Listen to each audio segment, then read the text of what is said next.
Governor Arif Muhammad ഖാനെതിരെ വീണ്ടും കരിങ്കൊടി പ്രതിഷേധം. മലപ്പുറം എരമംഗലത്ത് SFI CPIM പ്രവർത്തകരാണ് ഗവർണർക്കെതിരെ കരിങ്കൊടി കാണിച്ചത്.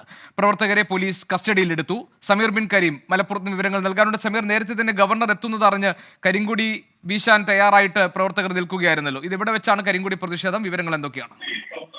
ഗോപികൃഷ്ണൻ, ഈ കോൺഗ്രസ് നേതാവിന്റെ അനുസ്മരണ പരിപാടി നടക്കുന്നത് എരമംഗലത്താണ്. എരമംഗലത്ത് ഒരു കൺവെൻഷൻ സെന്ററിലാണ്.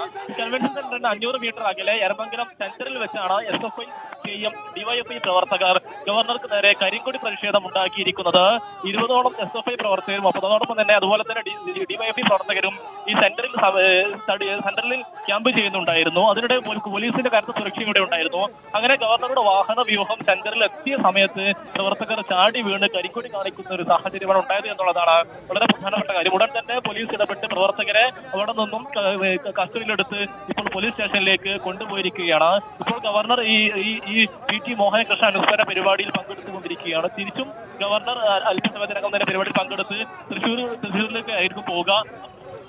ഒരുപക്ഷെ പ്രതിഷേധം ഉണ്ടാകുമെന്നുള്ളതാണ് നമുക്ക് ലഭ്യമായിരിക്കുന്ന വിവരം. ഇത് രാവിലെ തന്നെ ഗവർണർക്കെതിരെ കറുത്ത ബാനറുകൾ ഗവർണർ വെൽക്കം ഹിയർ എന്നതാണ് അന്നടക്കമുള്ള എഴുത്തുകൾ എഴുതിക്കൊണ്ട് പ്രതിഷേധ ബാനറുകൾ DYFI SFI എരമംഗലം പൊന്നാനി മേഖലയിൽ സ്ഥാപിച്ചിരുന്നു. ഗോപി, ഗവർണർക്കെതിരായിട്ടുള്ള SFI CPIM പ്രതിഷേധിച്ചവരെ പോലീസ് കസ്റ്റഡിയിലെടുത്തിട്ടുണ്ട്. സമീർ ബിൻ കരീമാണ് മലപ്പുറത്ത് നിന്നും വിവരങ്ങൾ നൽകിയത്.